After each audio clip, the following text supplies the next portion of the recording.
Hi everyone. I come to you today a little shaky and a little sweaty. I just finished my online workout with Amber, and I think it's so great that we have these incredible personal trainers in our community right here in Caronport, and I'm thankful that she's offering these workouts online for free during this crazy season of our lives. So thank you, Amber. So great. If you are looking for something to do in your home, you could probably just send her a line. She's offering them for free, and you could just maybe feel a little better while you're being cooped up and can't get out the same way as we normally do. And maybe get ready for some of those runs that we're hopefully going to have in the not too far off future. Yesterday I talked a little bit about how this isn't really a normal homeschooling situation and that we find ourselves in, and today I want to talk a little bit about how it isn't a normal public school situation either. This, I'm sure, is pretty obvious, but let's think about it for a moment. Say you have 3 kids, and each one, maybe you have one in grade 1, one in grade 4, one in grade 6, and you've probably looked at buying curriculum by now for each of them at their grade level. But what will you do now? How can you manage teaching a classroom with 3 completely different levels of material? I don't know. Not even our public school teachers, who are so gifted at working with large groups of students, would be expected to teach across such a broad age range. And I want to give a quick shout out to our public school teachers because they do such great work, and I know they're very missed right now, especially by us parents, and especially by those who don't normally do this. I know when my kids were in public school, we loved our teachers, and when we moved here, we were very sad to leave them. They cared so much for our kids, and they made them feel so special while investing in them under sometimes some pretty difficult circumstances. But still, you throw a situation like this at a public school teacher for an extended period of time, and it would be challenging for them too. But I want to encourage you that there is a way to teach a diverse group like this, and it need not be daunting or stressful, and you can actually have a lot of fun with it. So I want to show you how you can use, just a moment here. I want to show you how you can use just a few sentences to open up the world of wonder to your children. From preschool to grade 12, these same few sentences. You're their guide, but they will take it even further once their curiosity grabs them. And if they're not used to wondering like this, don't worry, trust the process, it will come. So what I'm going to be using here today is the history support materials for classical conversations. There are tons of great materials out there. You can use any of them and do very well. But this is what I work with, and I really love it. So I'm going to tell you a little bit about it because of the current situation. They're actually offering it. They made it available for free on the App Store. So I'm going to focus today on history, and particularly medieval history. On the app, you're going to find 24 history sentences like this one that will take you through, beginning with medieval history and moving forward. So when we're finished, go download the app, check it out. I'll link to it below. And if you like it, you can cancel those expensive school materials that you've ordered, and we can do this together. And I'll say a little bit more about the together part later. And if it's not for you, that's great. You probably found some really great things to work with. So first I'll introduce you to the history sentence. I've chosen today the Magna Carta. And I'm going to show you what you can do on the first day, regardless of how old your children are. It can be the very same thing today. And you can do it all together. And you might think this all sounds too simple, but stay tuned. At the end of the video, I'm going to show you why this works so well, not only to pique their curiosity and give them the drive to search out for more information, but also, without even trying, develop their brain structure in a way that sets them up to learn and to grow because it aligns with the way their young minds are designed to take in and process information. So stay tuned for that. Tomorrow, I'll post again and we'll take it a step further. So I'll show you how you can blow this one history sentence up and use it to explore, giving you a full week's curriculum easy. No teacher's guide needed. I know a lot of you guys were saying You want curriculum with a teacher's guide. So here you go, right here, teacher's guide. Once you learn how it works, you can use this approach with any subject. There are a lot of different things you can do too, but this is one thing that you can use in a wide variety of ways. So you can begin just by reading the sentence. I have it written here, but my phone is mirrored, so it's gonna be backwards to you, but you'll get the idea. So the sentence is, English King John signed the Magna Carta in 1215, limiting the king's power. Later, England's King Edward III claimed to be King of France and began the 100 Years' War in 1337. So what can we do with this? You might find that your kids start asking questions right away. What's the Magna Carta? Is King John the same King John from Robin Hood? Or whatever happens to come to their curious minds, and you might feel compelled to give them an answer. Don't. Just let it hang. So before we explore some things that you can do with this sentence, actually it's 2 sentences, just so you know, I do know the difference between 1 sentence and 2, but we'll just call it a history sentence.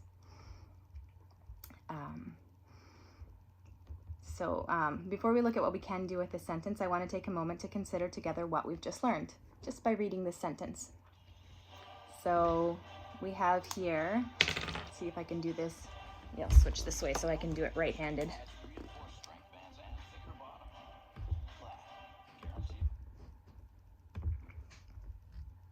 Okay. So we have King John here. We have King Edward III. We have we have one place, we have England. Both of them are from England. We have a historical document, the Magna Carta. We have France, 2 places. We have the 100 Years' War, and 2 dates, 1215 and 1337. So there's a lot of content there. We don't know anything more about it, but there are a lot of different things that have kind of been thrown into this one sentence that we know are in some way linked. So we know that there are kings in the 1200s and 1300s in England. We know, and France. We know King John and King Edward III were 2 English kings. We know King John, for some reason, thought it was necessary to limit the king's power. King Edward III started a pretty long war, and that he wasn't just satisfied ruling over England for some reason. These 2 kings had apparently very different ideas about the role of being a king, and we could go on and on. There's a lot here, if you really think about it. But they don't need to think about it like that quite yet. You could start with something like that, but you don't even need to go there yet. I'm just showing you there's a lot here. So all of this is there, but we're not going to say it yet. In fact, really, actually, we're not going to say it at all. They will. You'll see. So what might we do now? One thing that we will do first is commit it to memory. And it's a pretty simple thing to do. It's not something we're maybe used to doing a lot of, but it's pretty simple, and it's really important to what we're doing here. So you may just choose to read it through a few times, take turns. You might just get a dice. They have big ones at the dollar store where you can write on them. So you could write on different silly voices that they could use, Mickey Mouse, Yoda, whatever they're into. Or you could sing it. And on the Classical Conversations app, they have put together a song for each sentence. And they're really well done, so definitely worth checking out. You'll find yourself singing them, and yes, your child will belt out about dropping atomic bombs on Hiroshima and Nagasaki as they're walking into the mall. So there's that. And you'll be stuck between the, oh, I'm so proud they know all this, and how do I tell them that now is not the best time for this? But my point is that you'll all enjoy the music, and it will add to the experience. So what else might you do at this stage? You might choose to teach them some actions, or have them come up with them. You might incorporate some sign language. You might choose actions based on the meaning of what's happening, or they might develop that as they learn a bit more. You know your kids. Some will love music, some will love actions, some might just want to memorize it quickly. It's okay. If you can involve their body in some in what they're working on, in what they're working on, it writes it into their brain in a different way. So it becomes an embodied memory, and so it's really great to bring in that action and movement wherever you can. So that's just something to think about. Even for the older ones, you might think, oh, they're too old for actions now, but you can bring them in on this too. Some of them will go for it, some of them won't, but that's okay. This can be a good chance actually to have the older children engage and honor the younger children. Maybe they'll make up the actions, and maybe they'll teach them to the younger ones. And for the younger ones, this may be all that you want to do. You might just leave it there. You might just choose to go through the 24 history sentences. And as I say that, you might be thinking, my preschoolers are too young for this. They can't understand what the Magna Carta is. It will mean nothing to them. But of course, kids can learn anything that's set to music. They can learn songs. And what you'll find is that as they come to know what these things mean, all on their own, even if you do nothing else. So if you just teach them these memory sentences in time, they will put this together. So why does that happen? Why does less turn into deeper, more internalized knowledge about a topic that they can later work with in more complicated ways? Well, let's talk about that. So they've memorized this history sentence.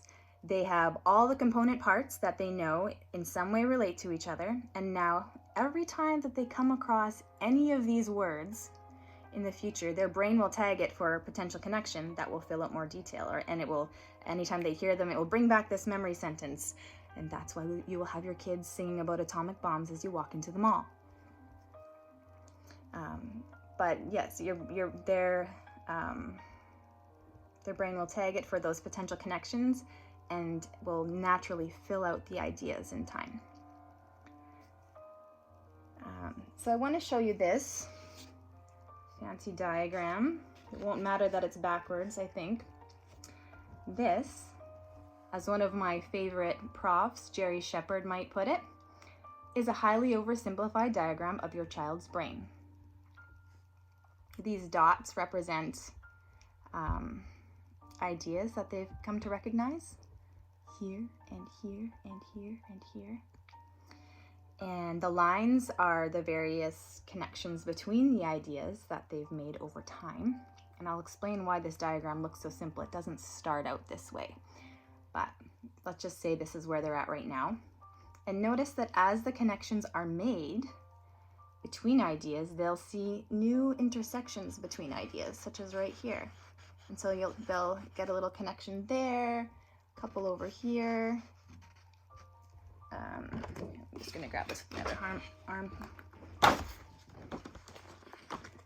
So they'll notice these other little connections, and over time, this might develop into a really solid, complex idea, right? So this is your child's brain. And so let's use the example of language acquisition for an infant.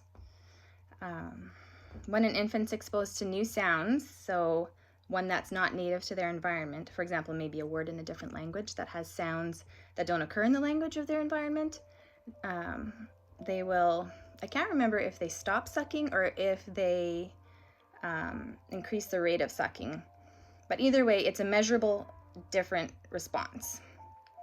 And so the baby hears it and she's like, what? Whoa, what was that? And that's wonder. And so what's happening at the neurodevelopmental level? Her brain will send out an enormous number. So let's say this is the sound here. And she doesn't have a place to put it because it's totally new. Her brain will send out these tentative, sorry, hold on a minute.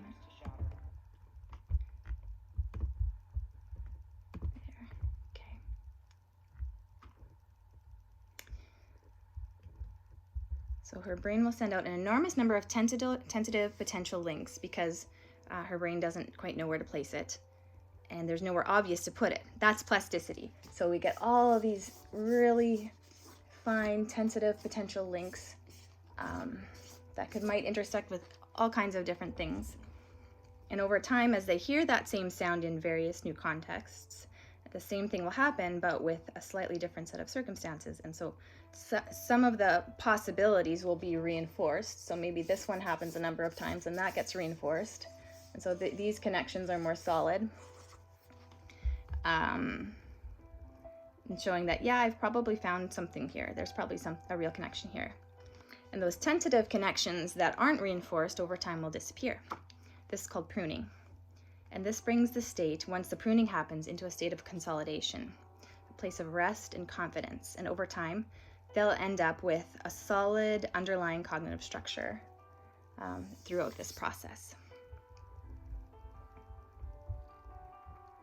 So learning anything happens in precisely this same way, whether we're dealing with languages, whether we're dealing with sounds or words or sentences or ideas, mathematics, learning through stories, learning history, with simple sounds or complex ideas. So once there's a solid underlying cognitive structure, the brain doesn't need to throw out quite as many of these potential links.